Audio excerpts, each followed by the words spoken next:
Hi കൊച്ചു കൂട്ടുകാരെ, നിങ്ങൾക്ക് സുഖമാണോ? നിങ്ങൾക്ക് കഥ കേൾക്കണ്ടേ?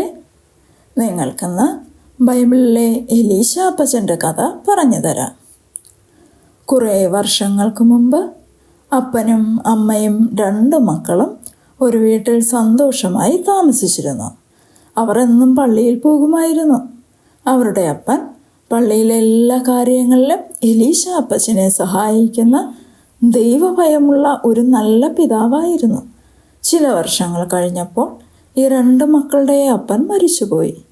പിന്നെ ഈ മക്കളുടെ കാര്യങ്ങൾ നോക്കുവാൻ അമ്മയുടെ കയ്യിൽ കാശില്ലാതെയായി.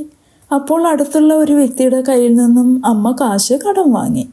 കടം വാങ്ങിയ കാശ് കൊണ്ട് അമ്മ മക്കൾക്ക് ആഹാരവും വസ്ത്രങ്ങളും വാങ്ങിക്കൊടുത്തു.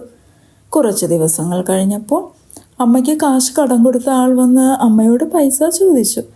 തിരിച്ചു കൊടുക്കുവാൻ അമ്മയുടെ കയ്യിൽ പണമില്ലായിരുന്നു. പണം തിരികെ കൊടുക്കാത്തതിനാൽ ആ ദുഷ്ടനായ മനുഷ്യൻ അവരുടെ 2 മക്കളെയും പിടിച്ചുകൊണ്ട് പോകുവാൻ തുടങ്ങി.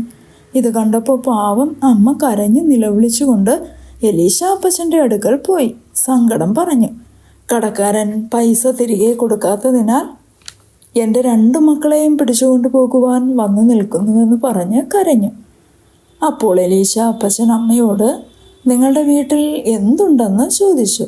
പ്രവാചകനെ, എൻ്റെ വീട്ടിൽ ഒരു ഭരണി എണ്ണയല്ലാതെ ഒന്നും തന്നെ ഇല്ലെന്ന് പറഞ്ഞു. ഇത് കേട്ടപ്പോൾ എലീശ അപ്പച്ചൻ അമ്മയോട് നിങ്ങളുടെ വീടിനടുത്തുള്ള വീടുകളിൽ പോയി അവിടെയുള്ള ഒഴിഞ്ഞ പാത്രങ്ങൾ വാങ്ങിക്കൊണ്ടുവരണം. കൊണ്ടുവരുന്ന പാത്രങ്ങളെല്ലാം വീടിനകത്ത് കൊണ്ടുപോയി നിരത്തി വയ്ക്കണം. എന്നിട്ട് ആ ഭരണിയിലിരിക്കുന്ന എണ്ണ നിരത്തി വച്ചിരിക്കുന്ന പാത്രങ്ങളിൽ ഒഴിക്കുവാൻ പറഞ്ഞു. എലീശ അപ്പച്ചൻ പറഞ്ഞതുപോലെ അമ്മയും മക്കളും ചെയ്തു. അകത്ത് കയറി വാതിലടച്ചു. പിന്നെ എണ്ണ ഒഴിക്കുവാൻ പാത്രങ്ങളില്ലാതെയായി. അപ്പോൾ ഭരണിയിലുണ്ടായിരുന്ന എണ്ണ തീർന്നു. അങ്ങനെ പാത്രങ്ങളിൽ നിരത്തിയിരുന്ന എണ്ണ കൊണ്ടുപോയി വിറ്റ് കിട്ടിയ കാശുകൊണ്ട് കടക്കാരന് കൊടുത്തു. കടം തീർത്തു. ബാക്കി കാശുകൊണ്ട് അമ്മയും മക്കളും സുഖമായി ജീവിച്ചു.